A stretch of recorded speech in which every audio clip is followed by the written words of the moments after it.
Hello and welcome to the UCCS Economic Forum. We're thrilled to be celebrating the forum's 25th anniversary today. The success of this event over the past 25 years is the direct result of the active partnership and participation year after year from our business community. Thank you for your ongoing support. We have the pleasure of hearing from our forum founders during the presentation today. Thank you to Dr. Tom Zwerline, Dr. Jeff Ferguson, and Ron Chernak for their vision and efforts in making this local economic forum possible. The Economic Forum is just one example of the importance of partnership between the College of Business and the local community. This past month, we welcomed the first cohort to our new Executive Doctorate of Business Administration and Cybersecurity Management program. This program is meeting the needs of a rapidly growing industry in Colorado Springs, and we look forward to identifying new, innovative ways to support our local workforce in the year to come. As we all know very well in 2021, forecasting the next year and even the next few months is challenging. This is why we look to our experts to provide insights during times of economic uncertainty. We look forward to hearing a timely presentation from our forum director, Dr. Tatiana Bailey, regarding our state and national economy, as well as a macroeconomic outlook from our keynote speaker, Marcy McGregor. Thank you to our platinum partners, Bank of America, the FBB Group, and Ent Credit Union, and our gold partner, the Pikes Peak Workforce Center. We also wish to thank the 18 silver partners, the 33 sustaining level community business partners, and our media partners. Not only do they support the forum financially, but they also provide their expertise and use their business connections to help bring you an outstanding program. Today, we reflect on 25 years of history and look ahead towards a very bright future in Colorado Springs. Thank you, and I hope you enjoy today's presentations.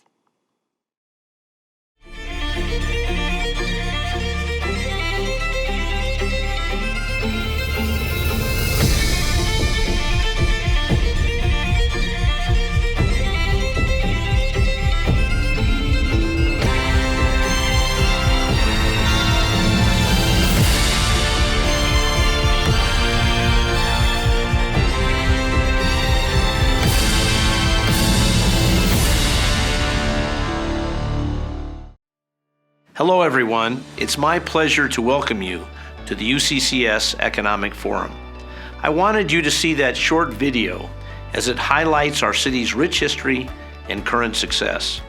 Our year-long celebration of the city's 150th anniversary gave us a chance to celebrate the people and events that have made our city what it is today, but it also provides us an opportunity to envision the future and plan for the years ahead.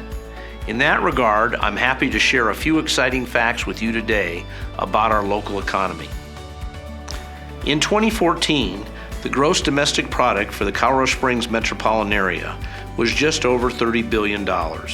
In 2019, GDP had grown to over $39 billion. We expect that it exceeded $40 billion in 2020. Now, to put this in perspective, it took 143 years for Colorado Springs to achieve a $30 billion economy. It has taken only 6 years to grow our economy by a third, by another $10 billion. The city of Colorado Springs has added over 35,000 jobs since 2015. As we emerge from the pandemic, we continue to have one of the strongest job markets in the country. Colorado Springs has regained 100% of the jobs lost during the pandemic. The Pikes Peak Region is in the midst of a construction boom. 2020 was a record year for both residential and commercial construction, and the boom has continued into 2021. The transformation of downtown Colorado Springs is happening at full speed, fueled by the opening of the United States Olympic and Paralympic Museum, Widener Field, and Robeson Arena. Downtown development projects have either been approved or have broken ground at an incredible pace. We currently have approximately 3,000 apartment units recently completed, under construction, or in the pipeline. The Northgate and Interquest corridors are exploding with billions in private sector investment and commercial development. The soon-to-be-completed Northgate interchange with I-25 is catalyzing new development in the already vibrant corridor, including the new Topgolf facility. Just to the south, development is off the charts and includes the Inn Federal Credit Union headquarters and Shields Sporting Goods. Centura Health just broke ground on the first phase of an estimated $500 million Penrose North campus. And of course, the In-N-Out Regional Processing and Distribution Facility and the first In-N-Out restaurant opened in November to long lines and excitement. But if you prefer Whataburger, you won't have to wait long. They've broken ground off Interquest as well. Over the last several years, the city has emphasized economic development in southeast Colorado Springs. These efforts have paid dividends, as evidenced by public and private investment. The city has initiated public investments totaling over $160 million, including numerous road and bridge projects, and $8.5 million to build Panorama Park. In addition, the city is tracking approximately $500 million in private investment, including 3 Amazon distribution facilities that are producing thousands of new jobs. The City for Champions projects continue to positively impact our community and our local economy. This spring, Widener Field, the home of the Colorado Springs Switchbacks, opened its doors. And just last month, Robeson Arena, home of Colorado College Division I Tiger Hockey, had its official ribbon cutting. Widener Field and Robeson Arena are reinvigorating our downtown by creating excitement and economic vibrancy on game days. Fans can be seen making their way to the stadium and arena from all directions, and they fill our downtown bars and restaurants before and after the games. These venues join the United States Olympic and Paralympic Museum and the William J. Hibble Sports Medicine and Performance Center, 2 other extraordinary C4C projects. And I'm excited to tell you that we'll soon break ground on the United States Air Force Academy Gateway Visitor Center. It will be a truly iconic structure located just off I-25 at the north entrance of the Academy. This high-tech and interactive venue will tell the proud story of the Academy and will attract hundreds of thousands of visitors each year.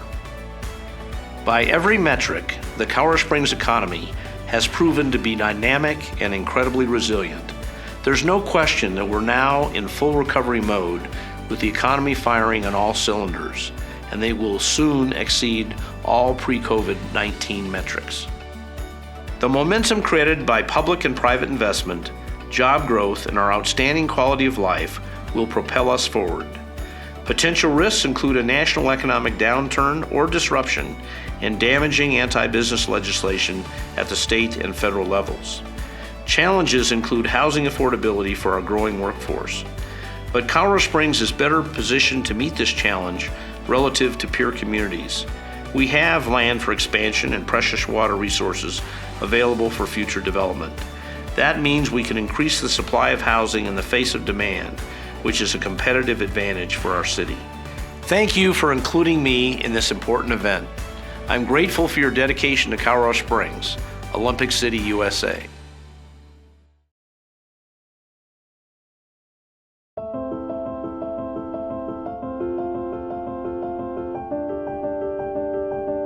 This would be the type of event that a business leader in the Colorado Springs community would prioritize and put on their calendar and want to attend, which meant we needed to provide substance. So after going back and forth, we came up with this concept of an economic forum.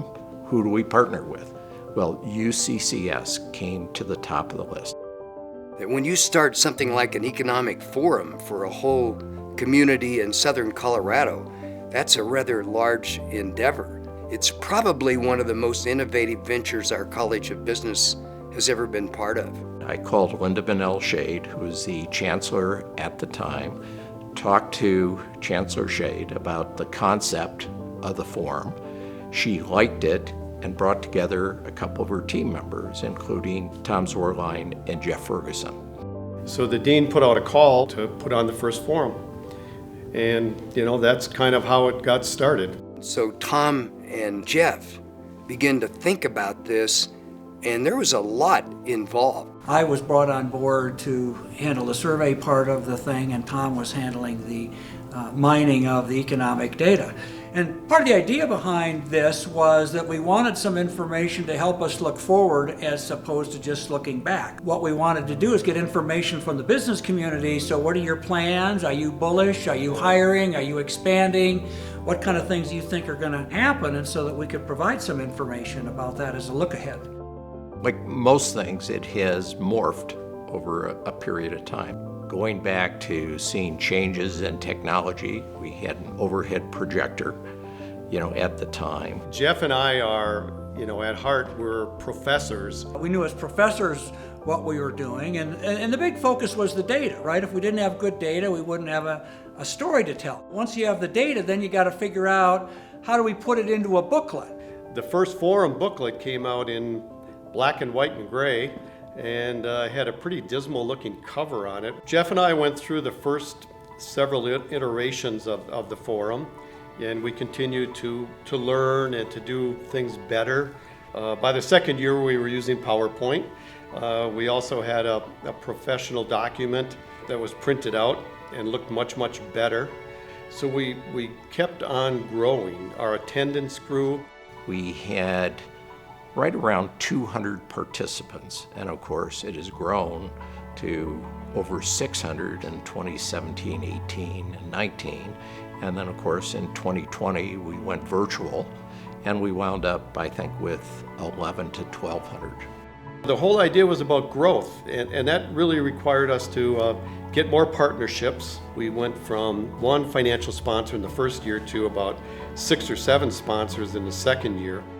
The kind of administrative support and financial support grew substantially over time. And we wound up hiring a director for the forum, Dr. Tatiana Bailey. And that enabled the forum to have an increased presence throughout the year. The key to success was the partnership that developed between our business partners and the College of Business. I'm a firm believer that you're judged by the company you keep, and I couldn't think of a better partner than UCCS. The business community continues to see a lot of value in the information that the forum provides. At the same time, the forum certainly sees a lot of value in the support that the community, gives to it. So that combination, that symmetry between the two groups has just been very, very important, I think, in ensuring the success of the forum over time.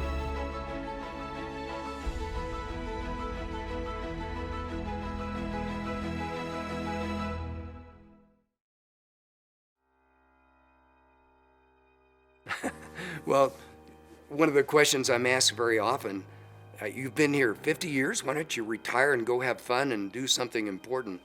And I can't relate to that question because the years have flown by. It seems like it was just yesterday that I started, and I'm not sure why I would want to leave something that is so much fun to do. But I have a platform literally to influence lives, and lives that hopefully will influence the organizations that they're in. And in my case, I try to teach principles that not only apply professionally but personally, so perhaps even to their families and loved ones as well. So that's the kind of opportunity and responsibility you just can't turn down. But if I can take you back to 1971, when I came here for an interview, I was literally overwhelmed by the quality of the people that were here. And just in the College of Business, we had a Chuck Hinkle who had a degree from Harvard, Fred McFadden from Stanford, Bob Knapp from UCLA. And they not only were really talented, smart people, but they were very team-oriented, collaborative, and there was kind of this entrepreneurial, innovative spirit, which I think is what's fostered and spawned an organization like the Economic Forum. The Warrick Endowment, which came as a total surprise to me. I was invited into the chancellor's office, and when that happens, you think you're probably in trouble.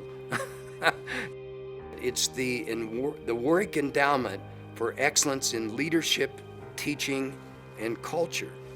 And the reason it was named that is that those are my passions, and from my view, that's partially what made our university and the College of Business great. We have had excellent leaders. We have emphasized teaching, and our campus is known for loving students, being very close to students, and taking teaching seriously. And we built a culture where people work collaborative and as a team, and we're working for common goals with an entrepreneurial kind of spirit. So the idea of that endowment is that we can further this not only in the university but in the community. And hopefully we can raise enough funds, maybe from the Economic Forum, from some successful people there, to keep this endowment going, because I'm hoping that if we can ever raise a large number of funds, even after I'm gone, there will be a professor who can carry this on. And I think it will help make the university and the community successful.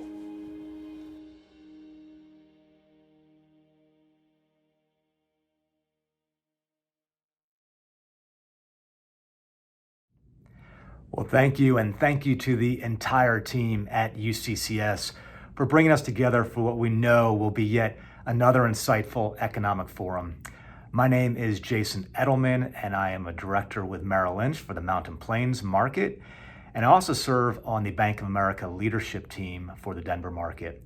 And on behalf of all of our employees across Colorado at Merrill Lynch and Bank of America, we are so proud to return as a sponsor of the UCCS Economic Forum. This event is part of our continued commitment to help make financial lives better by connecting clients, employees, and communities to the resources they need to be successful right here in Colorado and around the world. We are deeply involved in this through our work with amazing partners like UCCS, who are focused on building and strengthening our city and business community. The UCCS Economic Forum brings together visionary leaders who have made a commitment to and take an active role in driving our economy forward. We are proud to be one of those leaders in this community by providing resources to advance economic and social progress.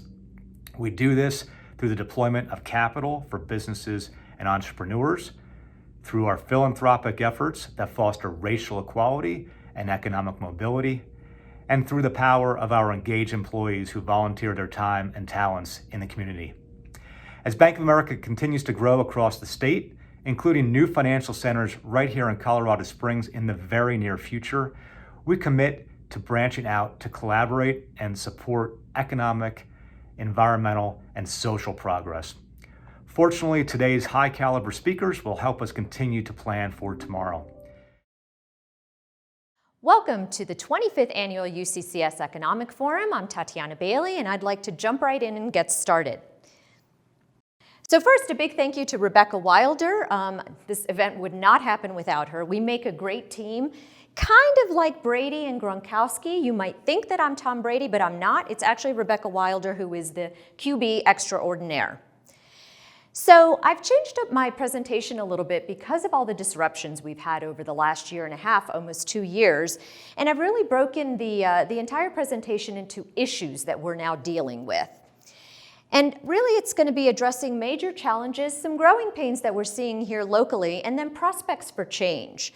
The first thing I'm going to talk about are labor shortages, on everybody's mind, no question. And in that presentation, I'll be talking about labor participation rates, lingering pandemic effects, demographics, income inequality and cultural shifts, all of these in the context of maybe why we're having some of the labor shortages. And then lastly, the skills gap, appropriate training, and some higher education challenges. After that, I'm going to talk about inflation and how they're related to the supply disruptions, waning consumer and business confidence, and also addressing their small business viability and some of the unfair competition that we're seeing from some of the behemoth companies. Then I'm going to talk about housing, affordability, and a little bit on commercial real estate. And then lastly, transportation and some final parting thoughts. So first, where have all the workers gone? That's the big question, right? Well, the jobs number in September disappointed again, only 194,000 jobs gained.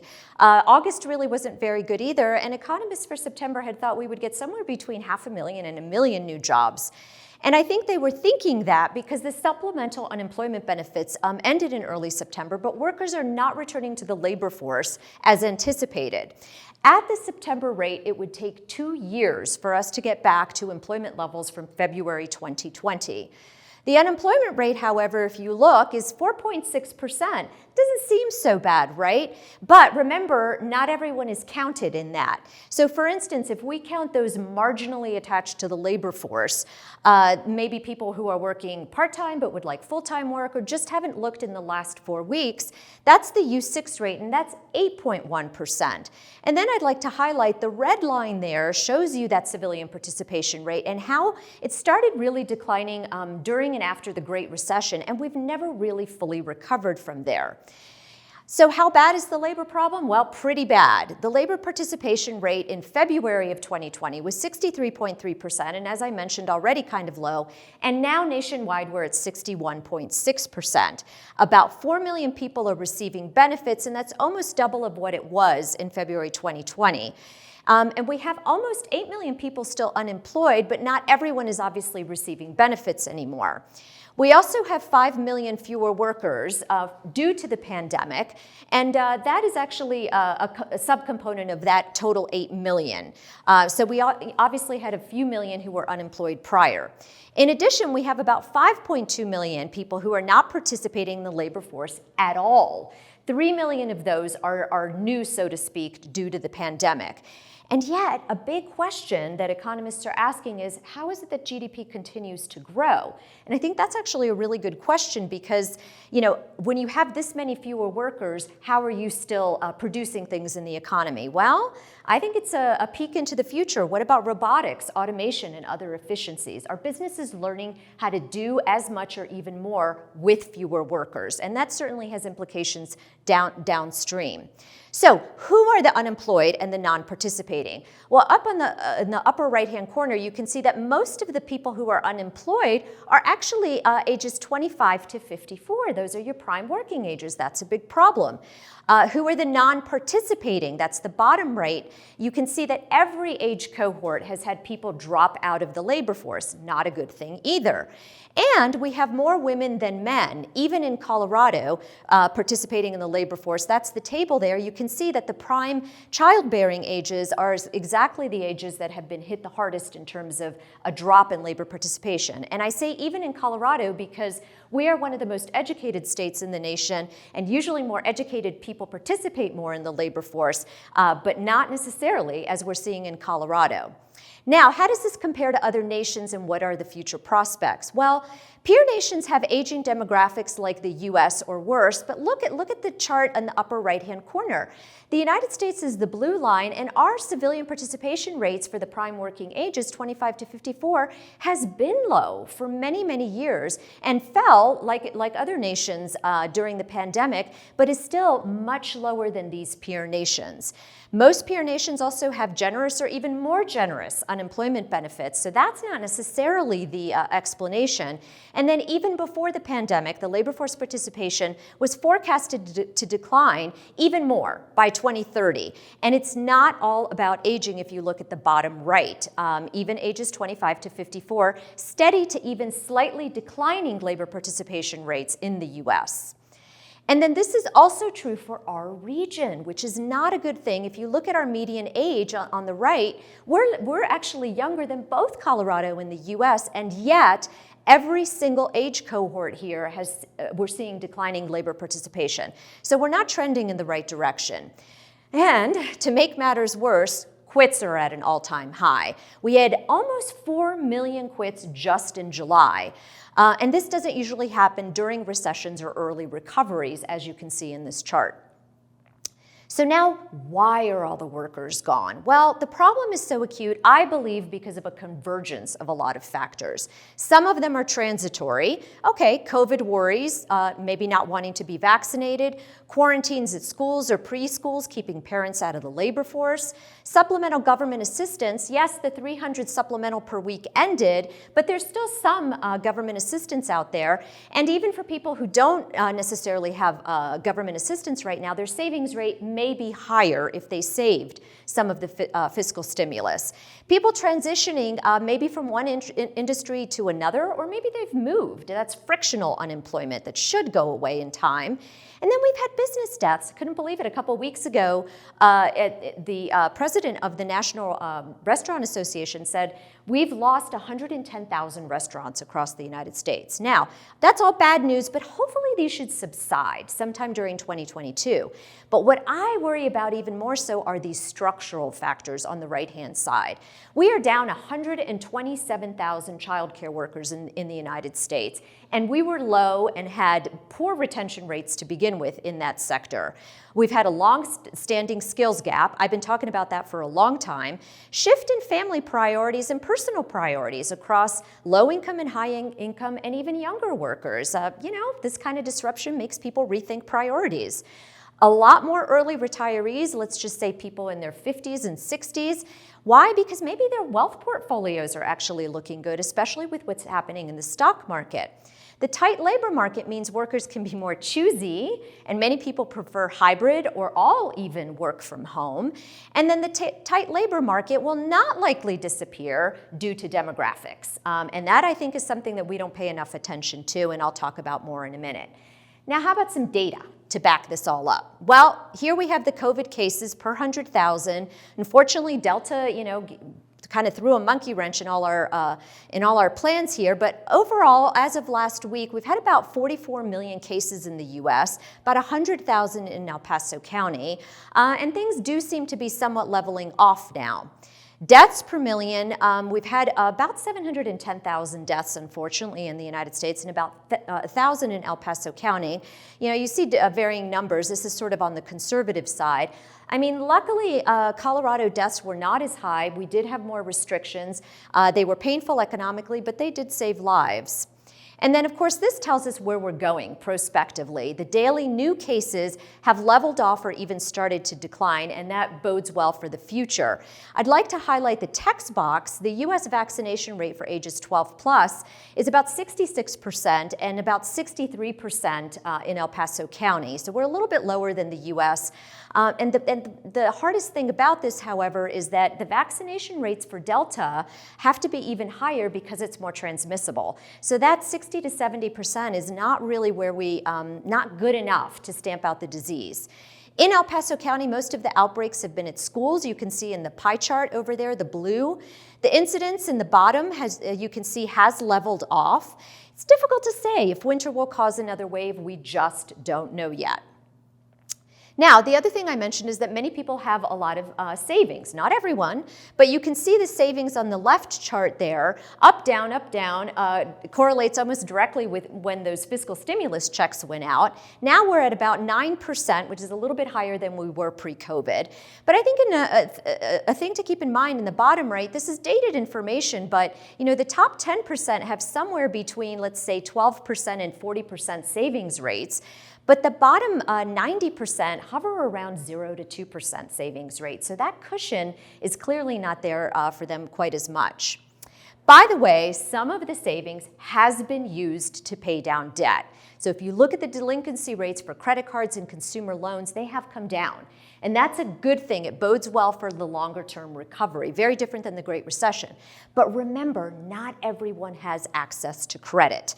The typical person who has trouble financially can't get a credit card or a consumer loan. So we don't know where these people will show up in the data. Will we start to see more evictions and foreclosures? That's a big question mark.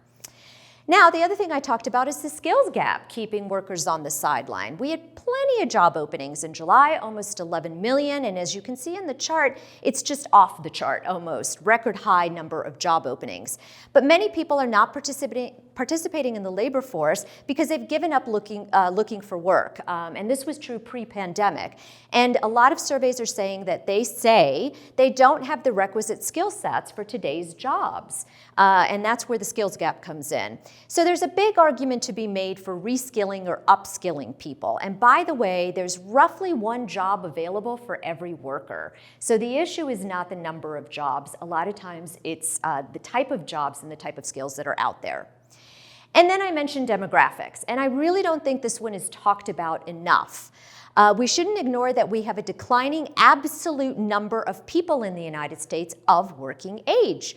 You can see in the chart there, ages 18 to 64, we had healthy double-digit increases in this population cohort, except recently. In 2019, it came way down, and the bad news is it's only going to get worse. In 2010, we had 74.2 million people ages 18 plus. In 2020, we had 73 million people ages 18 plus, a 1.4% decrease. Unfortunately, these declines started in 2007, and we can't snap our fingers and suddenly produce 20-year-olds, right? So your only guaranteed quick fix is legal immigration, quite honestly. And as a quick aside, Tatiana and Ian, my husband, we did our part. We had 5 kids, as you can see here. So, we really did what we were supposed to. I think they're all going to be productive members of society, although the jury's still out on a couple of them. All right, now Colorado is better poised than the US from a population growth rate. The green bars show that we have been roughly double the population growth rate in the state of Colorado for many years, and we're projected to be at about 8 million by 2050. So that bodes well for us. Most of our growth has been and will continue to be net migration, so people coming into the state. Now you'll notice, prior to 2020, we did start to see declines in there, and according to the state demographer's office, that was during the Trump administration because of some restrictions to immigration. So it's going to take a while to kind of come back from that. And then the other thing I'll mention is that Denver and El Paso counties are roughly about the same size now. And then you can see from this map here where sort of the hotspots are in the United States for in-migration. And thankfully, we are there. And it's interesting because, the middle, Midwest, and portions of the Northeast and South really are having out-migration. And honestly, we're just benefiting from that.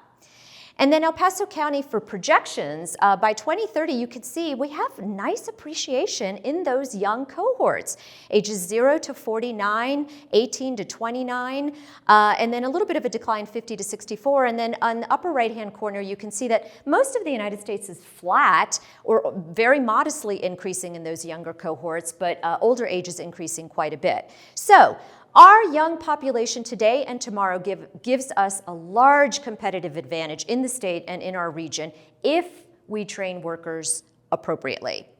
Another thing to keep in mind is the diversity that we're going to have in the state of Colorado. This really means that accessibility to K-12 and post-secondary education is going to be of paramount importance, right? Because we have to make sure that since this is our future workforce, that they have access to really good education, both in K-12 and post-secondary. All right, what about incentives to work? Are there some cultural or cohort shifts happening here? Well, not a great surprise that your lower wage industries, that yellow line, they haven't regained all their jobs, right? And they're the ones who have been hit the hardest. And when you think about this, it's really important to start thinking about income inequality, something that is talked about a lot, even by the Federal Reserve. And I'm just going to mention that at the beginning of this year, there was an article that I published in the Gazette talking about this. So some highlights: the top 1% of U.S. earners account for about 21% of the country's total annual income, while the lowest 25% account for only 3.7% of total income. That's IRS data that does lag a little bit, 2017. The top 1% had an average annual income of $2 million, while the average income for the lowest 20% was $21,000. That's a 94-fold difference. Averages, of course, I do know, are skewed by outliers, such as the top 0.1%, which had an average income of almost $49 million. So I said, okay, let's look at the data a different way. So then I looked at wage inequality. Well, this is Social Security data, and this does not include some other things like dividends, such as the income metric does. So just looking at wages and salaries, it showed that the top 1% earned 16% of all wages, while the bottom 25% only earned about 3% of wages. But here's the kicker, bottom 50% earned only 15% of wages. And then the increases, over the years since 1979, top 1% increased 157%, while wages for the bottom 90% grew only 22%. So we're not moving in the right direction. And then lastly, I said, well, what about wealth? Okay, this is where you look at bank accounts, cars, all assets, homes, minus the debts that are owed. And this is from the Federal Reserve. This data does not lag as much, and in Q3 of 2020, it showed that the top 1% had 31% of the total wealth. And let's just skip down to the bottom 50%, they only had 2% of the total wealth. Why? Because they actually typically don't have any assets, but do have debt. So the bottom 50% represents most of the laid-off workers from the pandemic, and their lack of wealth means that they don't have assets to cushion, right? Some of the wages lost or payments missed. And that's a lot of people, right? The whole bottom 50%. And their credit may be damaged during this crisis, which hampers their ability to build assets in the future. And this is where we start talking about generational poverty. And then here, these are just the charts that I had in the article. You can barely see that bottom 50%. They're the red lines. And you can take your time looking at this later. All of these slides will be posted. And then, the last thing I wrapped with in this article is, how does this kind of measure up with incentives? Well, the federal poverty level was about 12,700 in this past year. And when somebody qualifies, they can get Medicaid, they can get other federal assistance, so healthcare and so forth. And that federal poverty level for a family of four is 26,000. If someone works full-time at $7.25 for the minimum wage, they only make $15,000 a year, okay? But often those jobs don't offer health benefits, whereas being under the federal poverty level gives you access to health benefits. So that's where your incentives really start to get muddled. So the trade-off between full-time work, low pay, and receiving social assistance like Medicaid, versus working, right, at a low wage. And also many females choose not to work because of the high cost of childcare, and hasn't that been a big issue lately? Higher education is increasingly out of reach, even for middle-income families who are finding it difficult to afford higher education for their kids. So the return on investment for higher education is not necessarily as clear as it used to be, and also the incentive structure in general is maybe not as clear as it used to be, say maybe 40, 50, 60 years ago in the United States. And as an economist, I worry about that. And by the way, the link for that article is at the bottom there.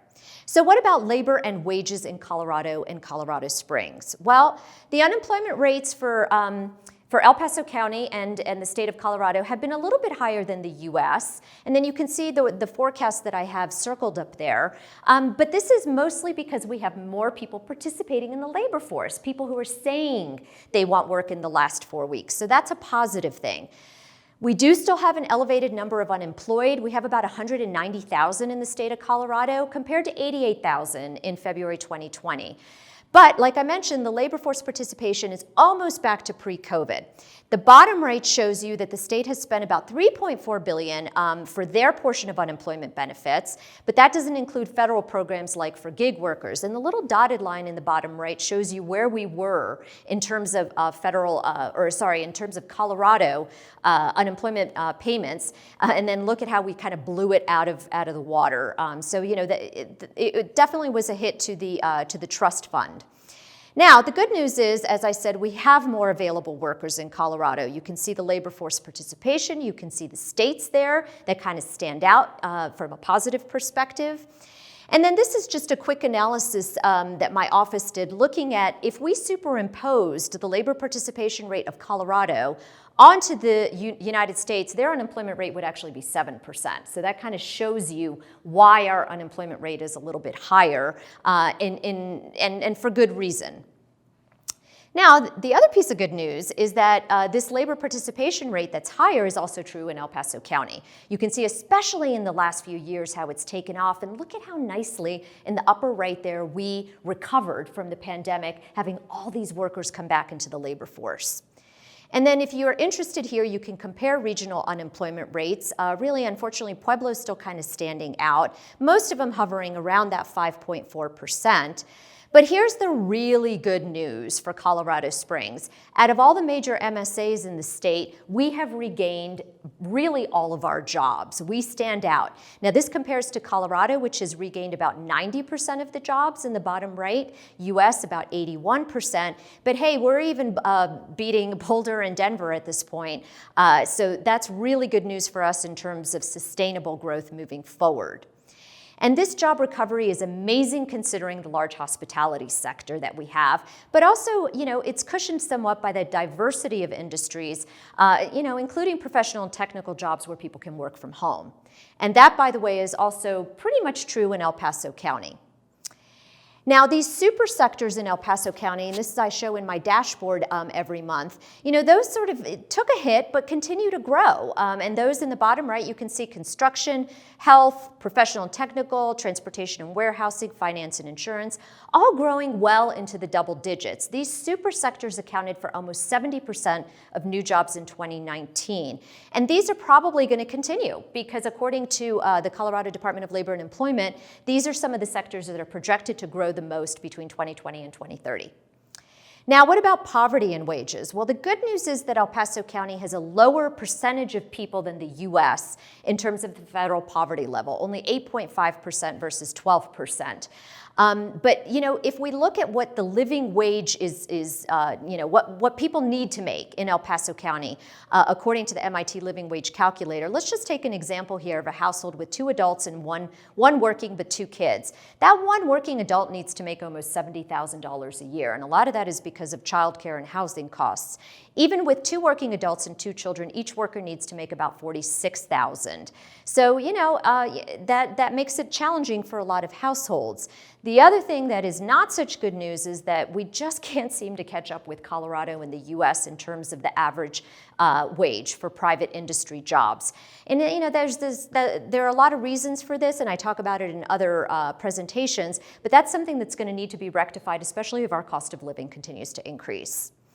And then according to the Pikes Peak Workforce Center, we do still have a lot of work to do. In 2019, according to Tracy Marquez, the director, the Workforce Center was averaging about 125 to 150 walk-ins per day. And during the Great Recession, that was 375, but now we're only averaging about 40 to 50 walk-ins per day. Frustrating because we have training dollars that can be given to eligible people, but they're not being tapped by them. There are some new programs for upskilling and reskilling, but really, this has proven difficult in terms of getting people in the door. Returning workers, Tracy says, are looking for more flexibility and work from home. People are cutting their household costs in order to maybe not have to work quite as much. They're starting businesses. They are still getting a child tax credit, some enhanced public assistance, including free medical through December. Schools are also giving out some funding, food assistance and technology. But many parents are saying they also can't work because of the child care issue. And another source, the U.S. Census Household Pulse Survey, said 31% of respondents were in homes where children were unable to attend daycare in the last 4 weeks. So huge problem. We do have some local initiatives like the Early Childhood Education Coalition, so that's helpful. And then Early Connections, Diane Price, I talked to her and she said, the child care thing is a huge challenge. It was before the pandemic and now it's just worse. Anecdotally here of long wait lists, but the state tracks that data and it's not as robust as she'd like. Early Connections and a few others have raised their salaries up to $18 an hour even, but they're probably poaching from lower paying centers. So the pie is not necessarily getting bigger. Many statewide child care centers have enrollment freezes. Think about this, because they have licensing requirements tied to teacher-child ratios. So it's not like they can just snap their fingers and admit more kids. So this further reduces the available slots, especially for infants and toddlers. Now, there is a child development certificate through the U.S. It takes about 9 to 12 months to complete and can include some on-the-job training. Colorado has about 24,000 early childhood educators, and employees do make up about 80% of the budgets. However, 1/3 of Colorado preschool early childhood workers rely on some form of public assistance. Why? because it's one of the lowest paid sectors. They made on average in 2020 $26,500. So that's just not gonna work indefinitely.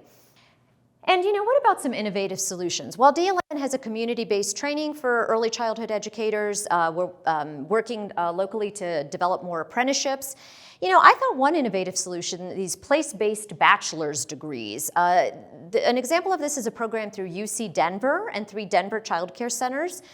It's a bachelor's degree that is actually attained on the job primarily, so these low-paid workers don't have to leave in order to get a degree. Only 17% of Colorado child care workers have a bachelor's, but we know that those facilities that have these types of workers with bachelor's degree have better outcomes for the kids and higher retention. So if we got more of these workers to get bachelor's degree, couldn't we instead funnel that $17,000 back into wages? And finally, we're starting to get more federal attention to this issue. Colorado is hoping to put $275 million of federal funding towards reducing tuition and increasing pay. Now, I don't like deficit spending too much, especially when you think about the demographics and the shrinking number of working age people, but I don't think of this as a handout. I think of this as an investment because it helps get people back to work. So American Jobs Plan has about $137 billion for education and childcare. American Families Plan has a total of almost $100 billion. And you can look at all these different components. But again, I really think that this would be worthwhile because we're talking about getting people back into the labor force. Now, all of this induced me to recently dust off a study that Rebecca and I did a few years ago, funded by the Legacy Institute, looking at the short-term and long-term benefits of providing just a FORS program, early childhood education here in Colorado Springs. We figured out that the program would cost about $13.5 million, but the short-term benefits associated with it far outweighed that. So, for instance, about 10 to 15% of parents can afford to go back to work and decide to go back to work once they have subsidized childcare. Those individuals pay taxes, and those state and local taxes alone generated about $1.5 million. Then K-12 had state and local savings, fewer individualized learning plans and so forth, and that savings was about $2.2 million.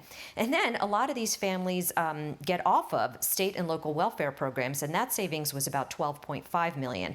So if you do the math, 13.5 versus 16.2 in savings, the annual return on investment, is 19%. I mean, that's a pretty impressive return on investment. And if you include federal taxes, that ROI increases to 31%.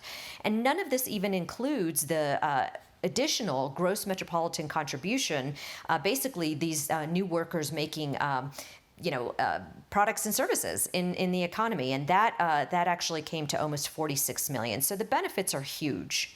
And then what about these kids becoming productive members of society and doing just a little bit more in terms of being able to graduate high school and maybe have higher earnings?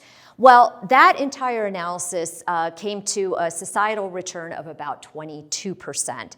And future contribution, because you're also going to have more of these people participating in the labor force, an additional $2 million in terms of contribution to gross metropolitan product or economic growth.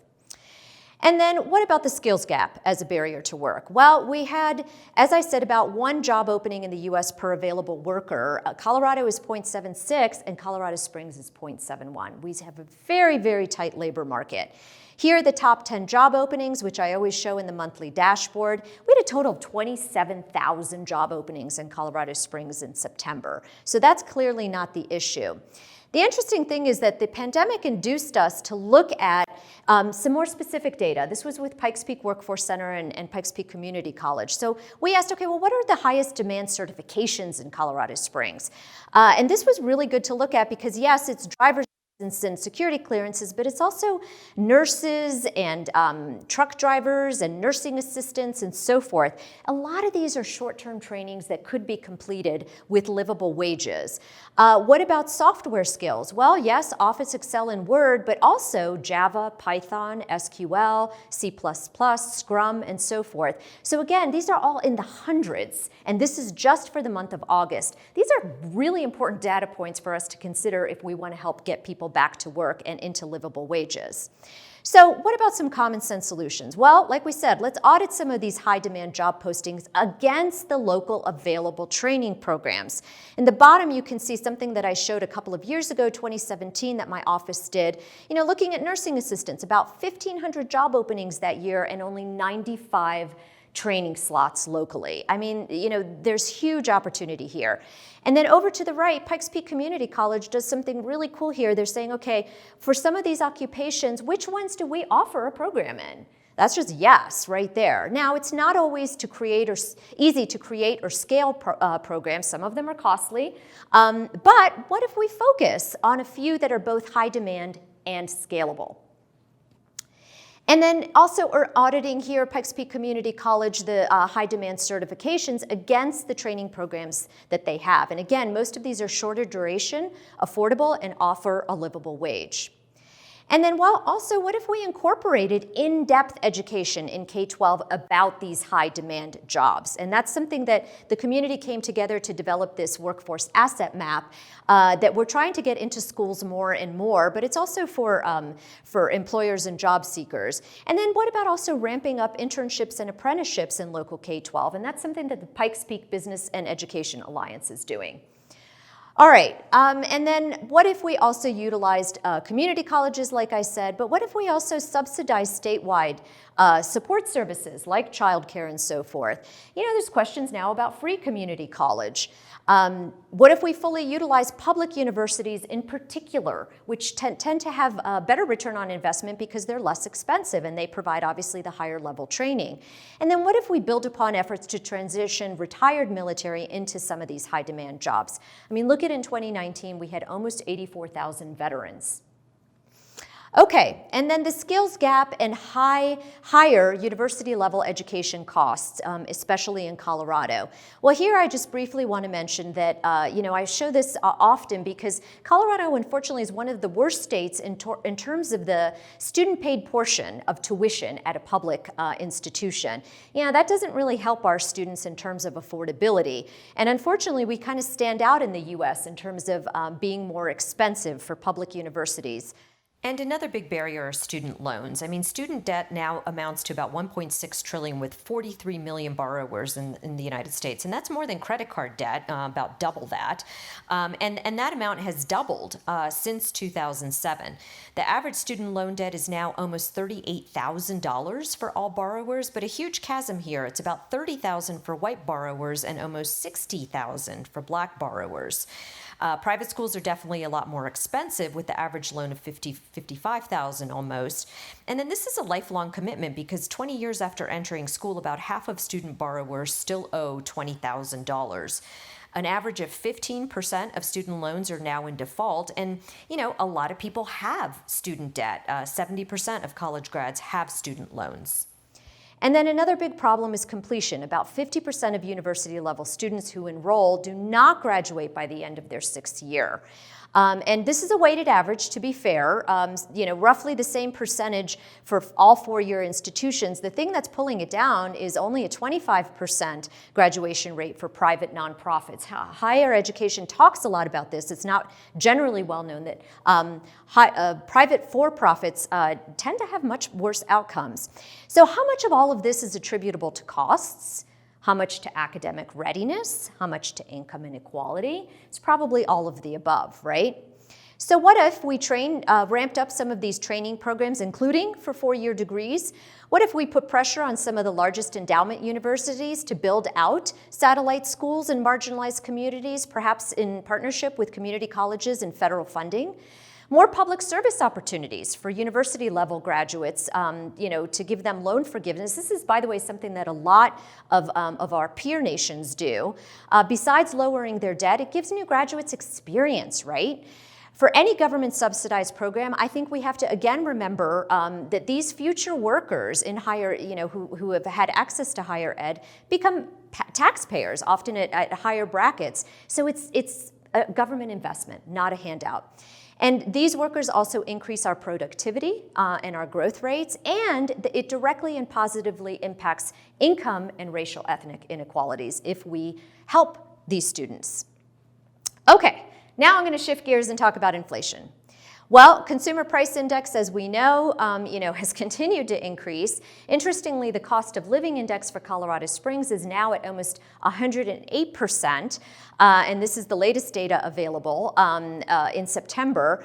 So we are creeping up there as well. Now, if we look at it over the last 12 months, we've had a 5.3% increase in prices from August 2020 to August 2021. The part that's concerning to me is that the largest increases are the largest components of the typical household budget.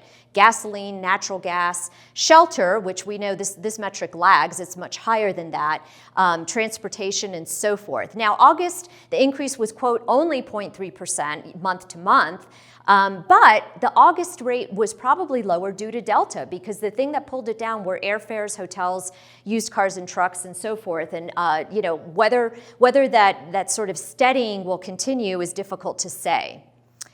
The other thing is expected changes. Looking at the University of Michigan surveys, most people are saying they're expecting prices to continue to increase, and that's a problem. So, is inflation a long-term threat? I say yes. I've actually been saying that, pretty much for the duration of the pandemic, certainly over the last year. Why? Well, supply side, fewer goods produced during the lockdown. Preferences have shifted, more e-commerce in the types of goods. Supply chains have been disrupted early in the pandemic, and now supply chains are disrupted because of labor shortages. Fewer businesses, as I mentioned, and now a big one is potentially a global shortage of natural gas, and that affects many, many people's budgets. On the demand side, pent-up demand is a real thing. A lot of consumers have extra cash. I talked about that. And then higher income groups have benefited from the stock market rally, and they're continuing to spend in spades. And then, as I mentioned from the previous slide, if people expect higher prices, sometimes they pull up their purchases, and that exacerbates shortages. And then, of course, the big one that I've already talked about, qualified labor shortages, all the things I talked about above. Show me a business that doesn't need labor, and if labor is going up, prices are going up. Now, the Fed is between a rock and a hard place, right? Because they have two mandates, interest rates and unemployment rates, right? So if they're thinking about inflation and interest rates, if inflation is going up, that usually means that they should pull up interest rates. But we know that the labor market is still not doing very well. So what they're going to decide to do is kind of difficult to say. But so far, most forecasters are saying nothing's going to happen, certainly this year, and maybe no interest rate increases into next year. All right, now let's talk a little bit about consumer confidence, which has been waning nationally, although not so much in Colorado Springs. Well, University of Michigan here, you can see the pretty big decline. It looked like it was getting better, and then Delta hit, right? This is a bit of a problem because sentiment, when it declines this precipitously, sometimes can hint towards a double-dip recession. I don't know if I'm going there yet, but certainly keeping my eye on this. We have a much lower percentage of people saying that it is a good time to buy some of these larger ticket items like homes and vehicles. This is interesting. Vehicle sales, same thing, have completely tanked. That's not just consumer confidence. Some of that is a chip shortage and such. But we had a friend from Michigan visiting us this past week, and he's an executive at what used to be Chrysler. And he says many automakers are saying their profits are way up. And I was like, how? How can that be? Well, because they're selling high-end vehicles with large profit margins to the 1%ers. Made me think about what's going on in housing, actually. And these higher income groups, as I said, are confident in their spending because look at stock market returns. Can you say frothy? All right, and then you can see here kind of a similar picture with total retail and food services. But personal consumption expenditures overall have not dropped off. But it's not so much big ticket items that people are spending on right now instead of staples. Now, locally, we've actually done better. If you look at vehicle registrations, they've held pretty steady. Luxury vehicles are actually up, if you can believe that, by the double digits. And that tells me people are still buying and confident here. Same with sales and use tax. That continues to increase in Colorado Springs. So people are relatively confident here. Now, what about business confidence? Well, the National Federation of Independent Businesses does this monthly survey, and that hasn't actually looked so good, which is a little worrisome. I'm not going to go into all the detail here, but they did say in August 32% of businesses plan to create new jobs. That's a good thing. 41% say they have increased compensation. So can we say wage push inflation? 50% of owners could not fill job openings, and 91% of those said they had few or no qualified applicants. This is a lot of what's supporting my thoughts on the skills gap. Another survey from the U.S. Census, basically a quarter of all businesses are still saying that they're experiencing negative effects from the pandemic. But interestingly, 44% are saying they're experiencing supplier delays. Reduced supply equals price increases, right? Now, lastly, I just want to say, small business competitiveness is tough, right? Especially right now. We have these behemoth companies accounting for about 30% of all sales going to these suppliers online. And these behemoth companies have massive economies of scale, a huge benefit for them in terms of purchasing power for finished goods that they sell, equipment they purchase, labor efficiencies. Sometimes they can even obtain tax credits. So it's getting harder and harder for small businesses to compete, especially with escalating labor costs. And I worry about that. So is antitrust part of the solution to these behemoth companies? Well, John Sherman back in 1890 addressed this, and this was the first act related to antitrust. And he said, if we will not endure a king as a political power, we should not endure a king over the production, transportation, and sale of any of the necessities of life. Well, that was written a long time ago, pre-internet, and now we have issues with privacy, data security, unfair advertising. But luckily, this is an issue that has bipartisan support in Congress, which we all know is rare. So there is momentum for change. I'd also like to mention that in the last year and a half, El Paso County has really stepped in to help small business in particular with 3 COVID relief funds. Nonprofits and community organizations were also included in this. But overall, granting $26 million, assisting about 1,600 entities, and this is using CARES and ARPA funding. So that's actually very hopeful and promising. And then, ongoing efforts for buy local and even some cool ideas nationwide in terms of building like mini Amazon platforms, but for local companies to really help out small business with what I think is sometimes unfair advantages that the large companies have. So I have to say I pay attention to this because I think the viability of small business is at the heart of American innovation and opportunity. This is something we definitely have to keep our eye on and pay a lot of attention to. Now, what about housing and housing affordability? Well, we know housing is a big player. It makes up about 12 to 15% of GDP. Expenditures on homes are usually the highest household expense, and homeownership is the primary mechanism for wealth accumulation. Okay, so in the U.S., you can see here how prices have increased. This is an annual chart, but in the right here, the average price is now about at $381,000. And price increases have really been in the double digits during this entire pandemic, and this is for existing homes. In terms of comparing to Colorado Springs in 2006, we were cheaper than the U.S., and now we're significantly more expensive. So why the surge in demand with these price increases? Well, interest rates are low, and those people who have money feel secure.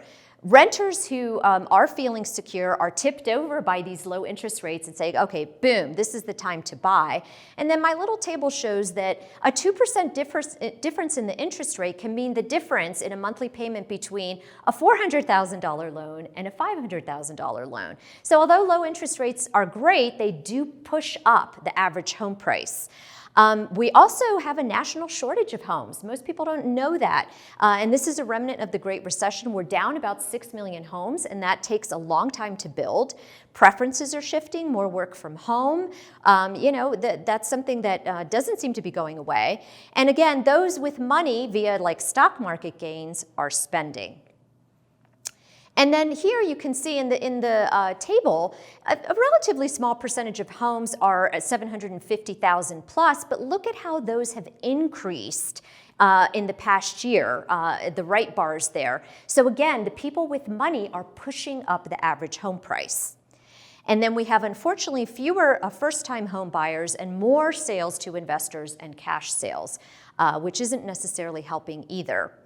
And then these price increases have really been across almost all cities, and that's true for single-family homes and for condos. In Q2 of this year, the median home prices increased about 23%. Condos have increased almost 18%. But according to the National Association of Realtors in the bottom right there, you can see they are saying that 2020 prices are going to moderate, and I would tend to agree with that even here locally. And then you can see for new homes, they really kind of went crazy at the beginning of the pandemic, and they've come down a little bit, and that's mostly due to supplier shortages and such, but also due to the increasing prices. Now, delinquency rates did go up a teeny bit after the pandemic hit, but now they've come back down. So hopefully they will not escalate in coming months.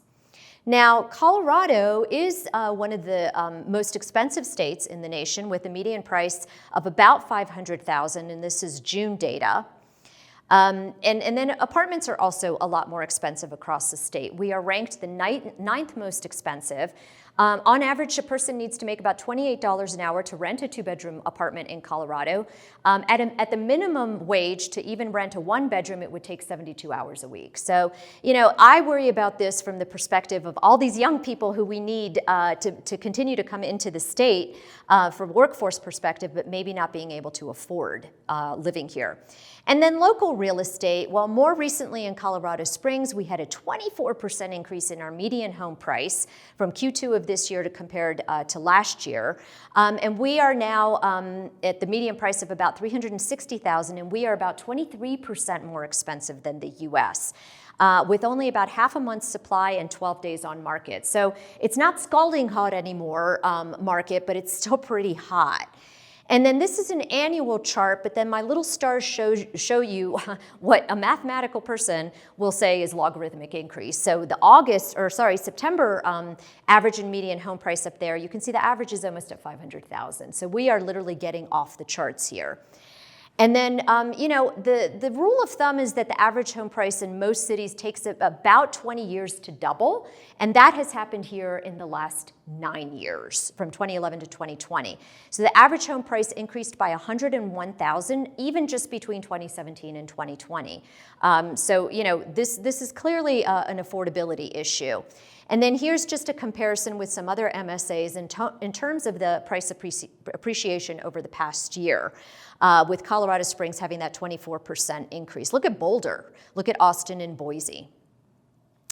And then here, I talked about the distribution of home sales being more on the lower end in the US, but look at how it's higher in Colorado Springs. Most of our home sales are actually between 300 and 800,000 in August.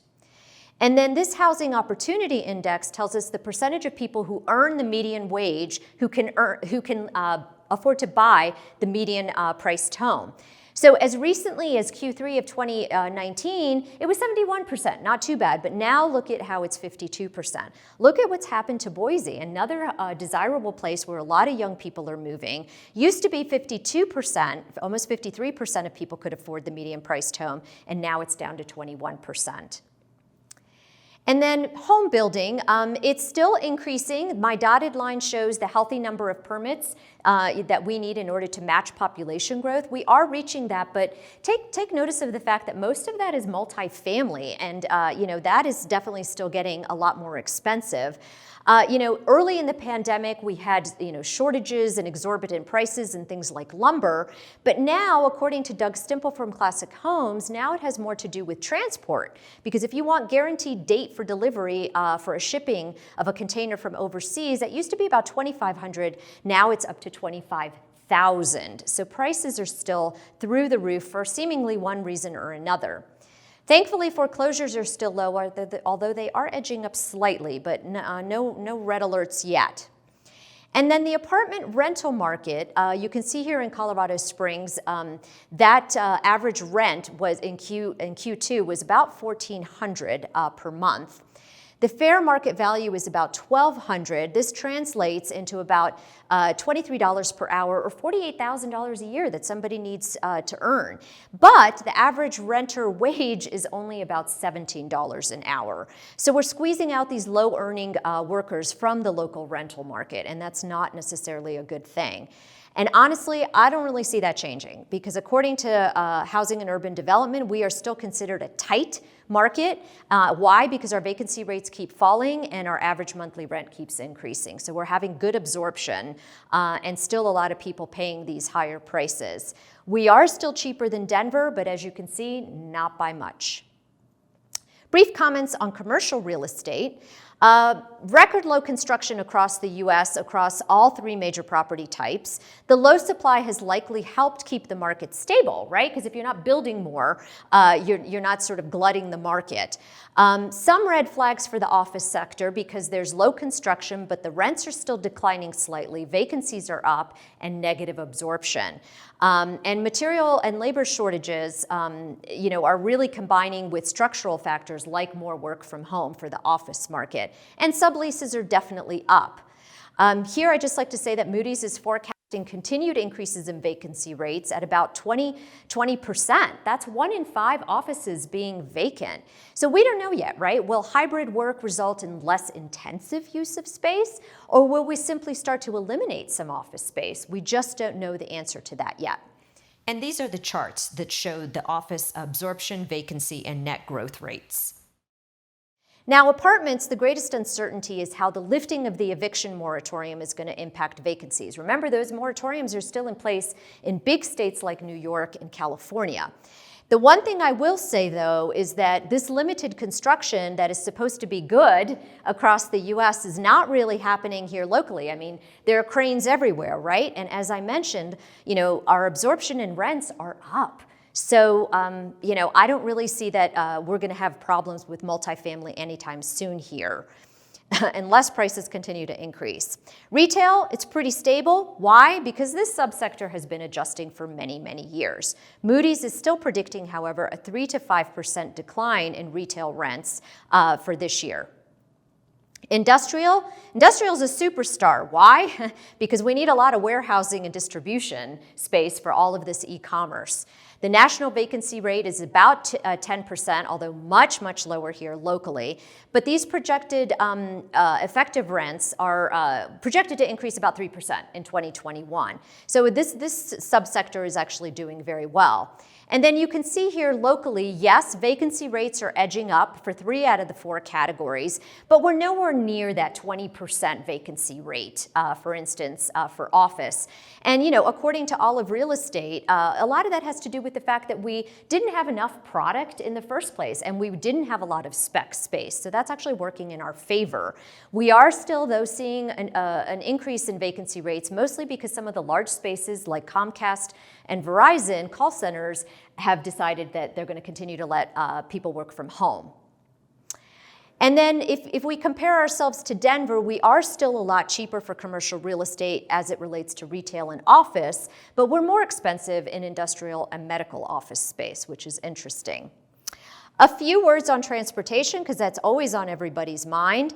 Mobility trends are showing less work commuting and less mass transit use. So that's kind of hard to tell, right? People might be driving to work less, but they also don't like using public transit. So what does that mean from a carbon emission standpoint? We just don't know yet. The pandemic does seem to have accelerated the move to electric vehicles and even autonomous vehicles. We are projected to have about 30% of all vehicles on the road by 2030 being electric vehicles. And even autonomous vehicles are now increasing, especially for transport. I will also mention that EV sales are up 43% in 2020 alone. In our region, the I-25 gap remains on budget and on schedule to be completed in November 2022. I'll believe it when I see it. Partially because of federal funding that's now available due to the pandemic and this $1 trillion infrastructure bill, which probably will pass. We're looking more carefully at this Front Range passenger rail going from Fort Collins all the way down to Pueblo. PPACG gives it a 50-50 chance. That's our Pikes Peak Area Council of Government. Various reasons why they think it may happen, connecting with the Southwest Chief and other routes. Against, well, there's a sales tax hike. There is support for it, but not so much by businesses, right? Because it'll impact them, so it's understandable. It is possible that the Front Range passenger rail could use existing tracks. So that 10 to 20-year timeline could shorten, all right? Now, a big question is, will there be as much support for public transit with the public health concerns of people getting into small spaces, and as much need with more work from home? So that's a big question. And then lastly, what are the growth forecasts? This is better known as guessonomics at this point. Well, real GDP growth, as you can see, it has rebounded nicely after this very short recession that we had due to the pandemic. Most forecasters are saying that our growth is going to be about 5.9% for this year and somewhere around 3.8% for next year. Just today, I actually heard Goldman Sachs has revised it down. Most of the revisions have been downward because of Delta and some of the other things that I've talked about.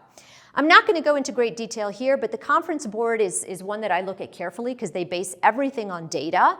And then you can see here the reasons why they have brought down some of their previous forecasts. And then you can see here that also they're saying consumer spending is still going to be pretty good, as well as residential and non-residential investment.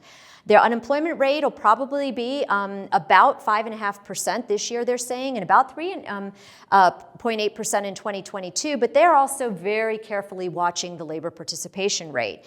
And then inflation still elevated this year and next, and then getting to that 2% target in 2023. And then what about locally? Well, the real GDP, GSP, which is gross state product, and then GMP, what our local growth rates will be, growth metropolitan product. And as you can see, the box that I circled here, it's, I'm being pretty bullish. And so is the Office of State Planning and Budgeting, quite honestly. But these are my projections. And the reason is you can see the blue and the red lines, we have historically been outperforming the state for all the good reasons that I've talked about. And I think that will continue, especially based upon the jobs regained. So I'm overall bullish for Colorado and Colorado Springs. Coincidence, our presenting sponsor's logo is a bull there. But really, we continue to have population growth, mostly educated and young people moving here. And if we can keep things affordable, that will hopefully continue. We are a destination, and even more a destination for knowledge workers, and some of that is due to work from home. We are benefiting from the migration away from other parts of the United States. We have this diversity of sector, but also a lot of innovation in business startups. Local tourism sector is very robust with continued growth in professional and technical, including Department of Defense contracting, finance and insurance and healthcare. And the city of Colorado Springs is bucking a lot of the trends in terms of better labor force participation and continued growth downtown, which I'll show you in just a minute. And I do think a vibrant downtown is indicative of overall growth. So real quick here, these are some of the increases that we've seen in the number of establishments from 2006 onwards. So you can see, kind of backs up what I'm saying in terms of the sectors that are increasing.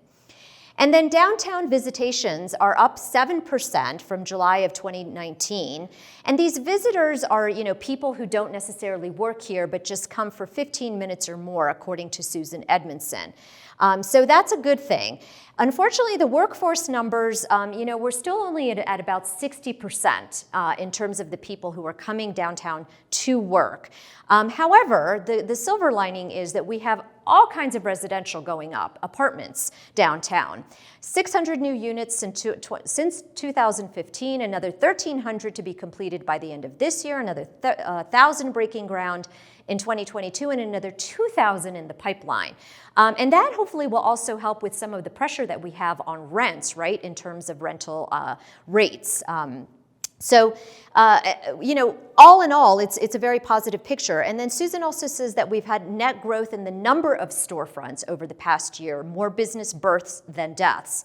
And then, our tourism sector, that little box over to the right shows you, we have been outperforming Denver and Colorado in terms of hotel occupancy for many, many months. So our tourism sector and our enplanements, people using our airport, continues to be quite robust. So that is my presentation for today. Thanks for sticking with me. All of this will be made available just this one time a year. It's usually just for forum partners, but it will be available on our website, as are all of my articles and media pieces. So thank you so much for joining us today. And now we're going to move on with the program. Good afternoon. Before we wrap up today, I want to thank you all for joining the 25th Annual UCCS Economic Forum. Today, we took the pulse of the economic landscape for our region, state, and nation. We also celebrated a milestone. UCCS is proud to have partnered with the community in establishing the Economic Forum 25 years ago. It is a testament to the university and local businesses' commitment to bettering our community and to creating positive impact for all those who live here. We could not do it without your continued support. As we heard from today's speakers, our economic future will look different. We're living through extraordinary times. Challenges are ever present. Yet, if we meet these challenges with flexibility and a spirit of innovation, we can create a bright future for ourselves and for all of our future generations.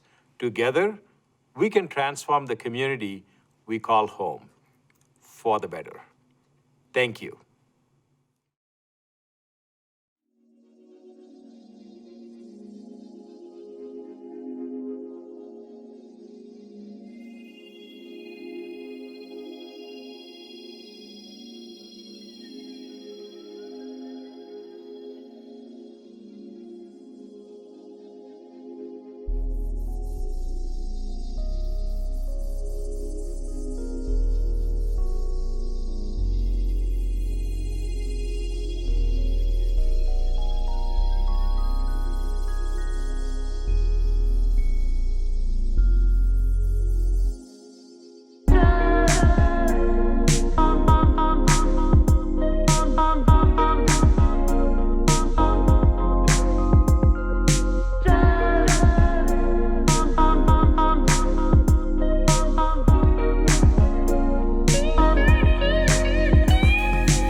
You was whistling on nice, real beautiful tune. Praying that the moment ain't gone too soon. With a honey, with a dough, with a beverage and a food. So I gotta say something when I see the opportune. I'm liking how you move, got me in a better mood. This space funk, let me take it to the moon. Keep doing like I do, breaking all the rules where the sidewalk ends. There's a flower in bloom, something so sweet in a world so cruel, yeah. It was half-past noon in the middle of June. I was deep in the blue when I came across you. Eyes wide open, daydreaming like a fool. Sitting there hoping that it really come true.